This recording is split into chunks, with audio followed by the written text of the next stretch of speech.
شبابيك برنامج شبابي. فقراتنا متنوعة. تابعونا على إذاعة كلية الإعلام جامعة المنوفية.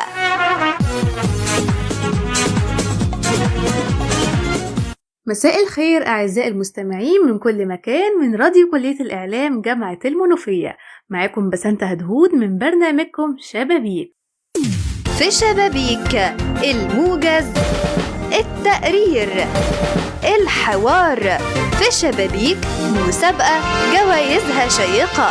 تابعونا على إذاعة كلية الإعلام جامعة المنوفية. موضوع حلقتنا النهاردة هو موضوع مهم جدا وشاغل بال الكتير، وخاصة على السوشيال ميديا، وهو هوس الترند واللي منتشر بينا احنا كشباب.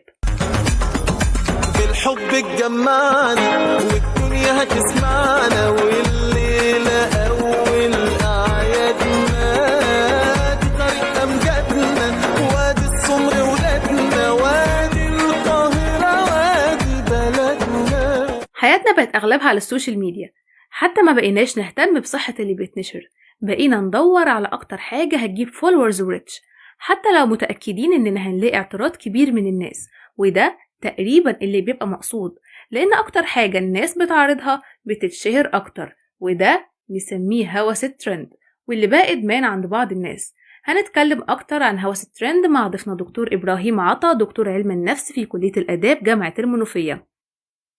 وتقدروا تتواصلوا معانا وتبعتوا لنا على صفحتنا على السوشيال ميديا باسم شبابيك.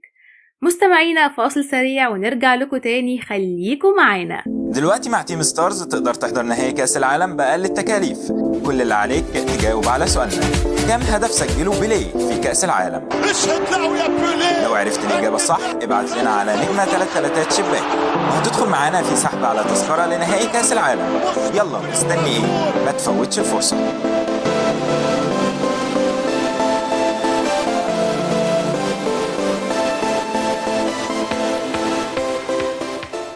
ورجعنا لكم بعد الفاصل، وهنروح دلوقتي نسمع تقرير من زمايلنا. من وقت للتاني بيظهر ترند وبيختفي ترند، ومع ظهور الترندات واختفائها بيكون في تساؤلات كتير، زي مثلا ازاي بيظهر الترند، وايه سبب قوته، ويا ترى بترجع لقوة الترند نفسه ولا لعمله، وليه منصات السوشيال ميديا محطتش معايير للترند.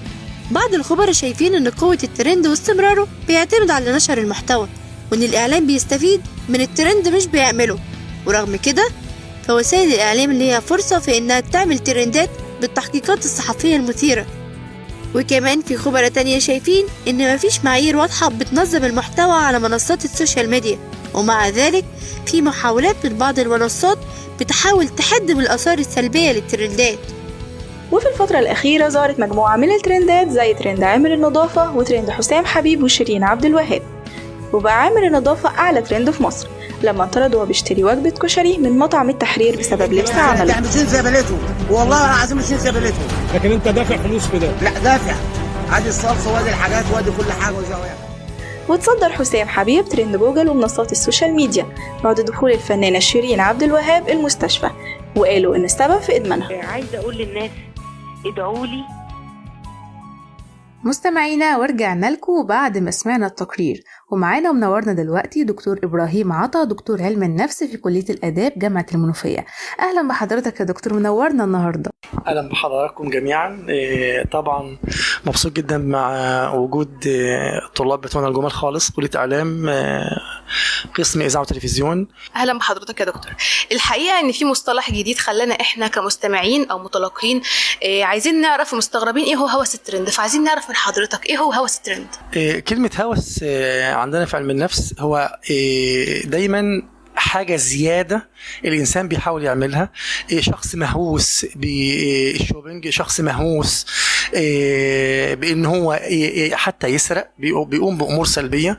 هوس شيء كتير بنعمله في الاغلب ممكن يبقى سلبي، عشان كده بنسميه هوس. اما هوس الترند معناها ان في ناس كتير جدا بتحاول تحصل على الماده اللي هو الفلوس، بصرف النظر عن طبيعه الماده الاعلاميه اللي بيقدموها ان كانت ايجابيه او سلبيه بالنسبه للناس. هدفهم الاساسي ان هم يحصلوا على لايكات كتير، مشاهده كتير، الشهرة يعني. الشهره طبعا في النهايه هدفهم شهره وماده. طب دكتور ابراهيم، حضرتك كاخصائي علم نفس شايف ايه اللي خلى الترند يتحول لهوس زي ما حصل الفتره اللي فاتت؟ في الواقع اللي خلى الترند يوصل للمستوى دوت ان ناس كتير تقول لك انا احب احصل على الماده او على فلوس من غير ما ابذل مجهود، وبالتالي ممكن يقدم اي ماده اعلاميه بهدف ان هو يحصل على الفلوس. وللاسف الشديد الناس المجتمع اللي عايشين فيه بتشجعوا على ده. معظم الترندات اللي الواحد بيشوفها او معظم المشاهدات اللي الواحد بيشوفها على السوشيال ميديا للاسف الشديد معظمها حاجات مش هادفه على الاطلاق. وانا شايف ان لازم يكون في عليها رقابه، المطلوب يكون عليها رقابه. اكيد طبعا المشجعين من فئه معينه مش من فئه. للاسف الشديد برضه معظم المشجعين ممكن يكون ناس عامه مش متعلمين، لان المتعلم النهارده ممكن يكون بيألف في السوشيال ميديا، بيقابله حاجه بالفعل فيها هوس، فيها محتوى غير ايجابي، محتوى سلبي، انا مش هبصلها كمتعلم. اما غير متعلم للاسف الشديد، وده معظمنا مش متعلم، واحيانا في ناس متعلمه انا بسميها غير متعلمه. صحيح يا دكتور. ودلوقتي مستمعينا تعالوا نسمع اراء بعض الجمهور على صفحه برنامجنا على السوشيال ميديا باسم الشبابيك. في شبابيك. في شبابيك الترند ليه تأثير، خليكم معانا عشان نعرف الحكاية. معانا داليا فيصل بتقول ان الترند ظاهرة في منتهى الخطورة، وان في ناس بتستخدمه بغرض الشهرة والفلوس. كمان معانا خلود بتقول ان الموضوع ده لازم يتقنن بشكل اكثر جرأة، لان الامر قد يتعدى الفيديوهات التافهة ويصل في بعض الاحيان لفيديوهات معيبة من اجل اللايك والكومنت. في كمان معانا رانيا بهاء بتقول ان السوشيال ميديا اصبحت اداة لتدمير الشعوب، وان اللي جاي اسوأ. ودلوقتي يا دكتور بعد ما حضرتك سمعت آراء الجمهور، ايه رأي حضرتك فيها؟ هبدأ أرد على الرأي اللي بيقول إن هي أصبحت ظاهرة خطيرة هدفها الأساسي الشهرة والفلوس. 100% الكلام ده يوصفني نقول إنه فعلا حقيقة. هو فعلا ظاهرة خطيرة لازم ناخد بالنا منها، وأبسط أمر احنا نعمله إن هنحاول نتحكم في أولادنا وفي شبابنا والقريبين على الأقل مننا إن هم بالفعل ما يحاولوش يتفرجوا كتير على الأمور دي. الأمر الثاني إن هي لابد من تقنينها، وده يمكن يكون أمر صعب شوية لأن احنا عندنا في بلدنا في حرية. الحرية ديت تخلينا إن احنا نبدأ نعمل احنا عايزينه سواء إيجابي أو سلبي. الأمر لما بيسوء جامد بتبدأ الدولة تتدخل بالفعل، وتبدأ يصل الامر ان يتم القبض على بعض الفئات اللي بتقوم بالامر ده. ردي على التعقيب الثالث ان هو اداه لتدمير الشعوب، بالفعل انا معاه قلبا وقالبا ان هو فعلا اداه لتدمير الشعوب وخاصه الاطفال الصغار. صحيح يا دكتور. ونستأذن حضرتك يا دكتور، هنطلع فاصل سريع. مستمعينا حوارنا لسه مستمر، هنطلع فاصل سريع، خليكم معانا. عايز تعمل اعلان لمنتج او مشروع او شركه؟ عايز تزود عدد العملاء والمتابعين؟ ستار ميديا هتساعدك تعمل كل ده. أفكارنا برا الصندوق. زرنا في موقع ستار ميديا وحقق كل اللي تتمناه.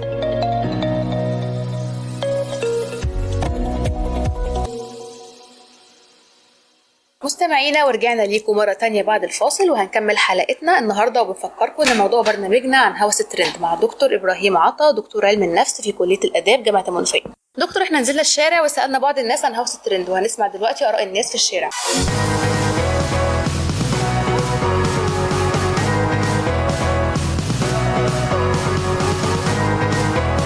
معاكم دلوقتي داليا يوسف من قدام كلية الإعلام جامعة المنوفية. هناخد رأي الشباب عن قضيتنا وهي هوس الترند.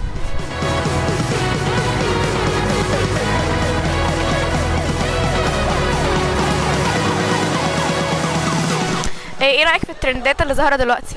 ترندات زي ايه مثلا؟ السوشيال ميديا وكده؟ تيك توك، انستجرام، اي حاجة. والله فيها حاجات بتبقى مفيدة وحلوة وحاجات لا ما لهاش لازمة. انا شايفه ان الترند ده قاتل ومدمر لعقول الشباب، وان هو يعني هو عباره عن باب لاي شخص مثلا ملهوش اي فكره لكن ليه قدره على صنع التفاهه او شيء غريب يعني ملهوش اي لازمه ولا ليه اي قيمه. هي في ترندات البعض منها كويس والبعض منها سلبي. الترند عموما ما نقدرش نقول عليه حاجه كويسه او وحشه، انت اللي بايدك تخليه شيء سلبي وانت اللي بايدك برضه تخليه شيء ايجابي يعني مثلا تنشر قيم ومبادئ تفيد المجتمع، زي الاشخاص اللي بتعمل فيديوهات مثلا تعلم فيها الناس مهارات جديده، او انت برضه ممكن تخليه سلبي زي مثلا تنشر فيديوهات تسيء وتفهم الاخرين. الموضوع كله متوقف على استخدامك انت. طب انت حاولت تعمل ترند قبل كده؟ لا، عشان انا مش حابب الفكره اصلا. طب انتي جربتي تعملي قبل كده ترند؟ لا، انا ما عملتش ترند قبل كده. طب ليه؟ علشان انا شايفه هو بيعمل عبث الكتروني للمجتمع مثلا، ومش حابه الفكره دي خالص.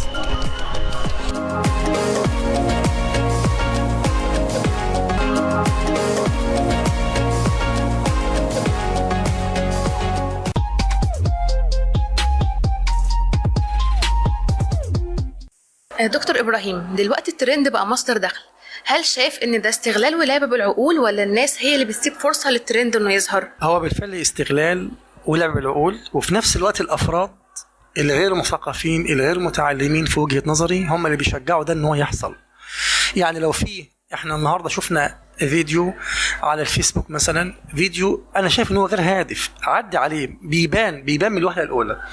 طيب انت اصرت انك تشوفه، انت ممكن في ناس بتعمل لايك، انت ممكن تعمل عكس كده او تعديه او تعمل له بلوك مثلا بحيث انه ما يظهرش ليك تاني، لان هي اللي بتتعرض عليا اصلا. بالظبط، هي بتعرض عليا انا مش حابب اشوفها، فانا ممكن اعلق ان انا مش عايز اشوف دي تاني. اذا هو بالفعل كمصدر دخل هو استغلال واستخفاف بالعقول، وفي نفس الوقت احنا اللي بنشجع للاسف الشديد ان ده انه يحصل بالفعل، وان الناس الافراد اللي هم ما عندهمش قيمه وما عندهمش وظائف متواجده، بدل ما يسعى ان هو يدور على وظيفه شريفه يبذل فيها مجهود يحصل على دخل، يقول لك انا اعمل حاجه استخف بعقول الاخرين واكسب دخل دون اي مجهود سبق منه. صح يا دكتور، احنا دلوقتي اصلا بنلاحظ ان اغلب الترندات بقى بتحتوي على نماذج سلبيه ومش بتضيف حاجه للمجتمع. ازاي بقى نبني ترندات ايجابيه وتكون قدوه وفي نفس الوقت نصيحه من حضرتك للشباب؟ علشان نبني ترندات قدوه لازم احنا نبدأ نتغير ونبني في أولادنا وفي أطفالنا وفي الشباب وفي الكبار القيم بتاعت زمان، القيم والمبادئ اللي المفروض نتربينا عليها احنا نسيناها، اندثرت، هدفنا بس ان احنا نجيب فلوس. ولكن على الصعيد الآخر بالفعل في فيديوهات تستحق الترندات بالفعل، في آيات قرآنية بتيجي، في ناس بتتكلم في الدين، في مواقف اجتماعية ومواقف بتحصل بالفعل، وبيجي شباب بيصوروها زي حضراتكم كده صوت وصورة زي موقف اجتماعي معين، ان انا يكون اجي قدام اشخاص معين واقول والله انا ما عادش معايا فلوس، الفلوس وقعت مني، او ان والدتي مريضة وانا محتاج فلوس. بالفعل في ناس بتساعد الافراد دي، هي دي النماذج اللي المفروض بالفعل تبقى فعلا ترندات. خلاف كده ما اظنش ان نشجع اي حاجة ثانيه خلاف كده. أحب أشكر حضرتك جدا يا دكتور. مستمعينا كان معانا النهارده دكتور إبراهيم عطا، دكتور في كلية الآداب جامعة المنوفية. أنا كمان بشكركم، موفقين إن شاء الله، وسعيد خالص بإن أنتوا شرفتونا في كلية الآداب قسم علم النفس جامعة المنوفية، وموفقين إن شاء الله. في شبابيك الموجز، التقرير، الحوار. في شبابيك مسابقة جوائزها شيقة. تابعونا على إذاعة كلية الأعلام جامعة المنوفية. مستمعينا هنطلع دلوقتي لموجز لأهم الأنباء، خليكم معانا. مستمعينا الكرام، أهلا بكم في موجز للأنباء، وإليكم عناوين الموجز. تحذير عاجل للأمهات، ترند قاتل منتشر بالمدارس بسبب التيك توك. وزير الشباب يشهد الجلسة الختامية من نموذج محاكاة مجلس الوزراء لبرلمان طلائع مصر. ندوات تثقيفية لأعضاء مراكز الشباب بالشرقية عن التغيرات المناخية. على هامش مؤتمر قمة المناخ، مصر تبتكر تطبيقات لطلاب التوحد. منصة منتدى الشباب العالم تواصل فعاليتها أبعاد التغير المناخي في جلسة بالمنطقة الخضراء. اعتاد الكثير من الأطفال والشباب في الفترة الأخيرة على تقليد أي ترند بهدف الانتشار على السوشيال ميديا وتحقيق مشاهدات عالية، ولكن مع الأسف في بعض الأحيان يكون تقليد ترند التيك توك مجرد تقليد أعمى دون وعي أو إدراك من الطفل، لذا ينصح دائما بمتابعة الأهل. كن قياديا، كن مؤثرا، شعار أطلقه مجلس الوزراء لبرلمان طلائع مصر في نسخته الأولى، وذلك بدار الهيئة الهندسية للقوات المسلحة، حيث حضر الدكتور أشرف صبحي فعاليات المجلس، وذلك تم تحت رعاية الدكتور مصطفى مدبولي رئيس مجلس الوزراء.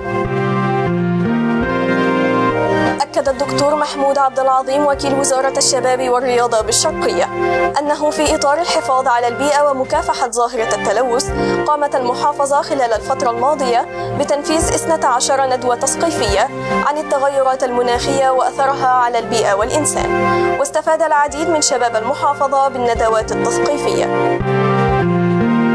على هامش مؤتمر المناخ بشرم الشيخ الذي انتهت فعالياته مؤخرا، شاركت دانا أحمد في العديد من الجلسات بصفتها مؤسس إيكوسبريكتوم، وهو أول تطبيق في العالم يهدف إلى رفع مستوى معرفة المناخ والمحيطات للشباب وطلاب التوحد.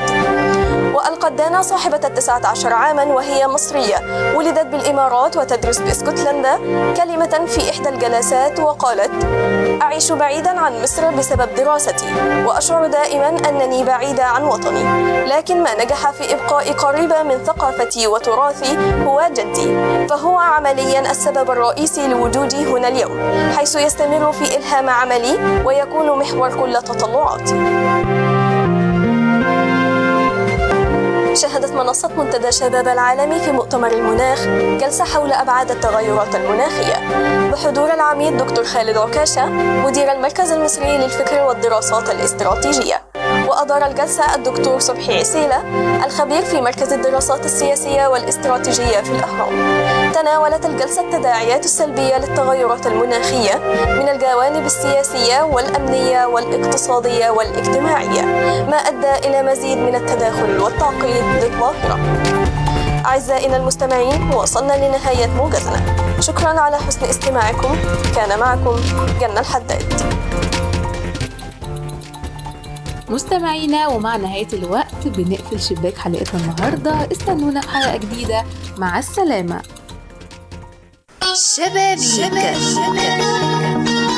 شبابيك برنامج شبابي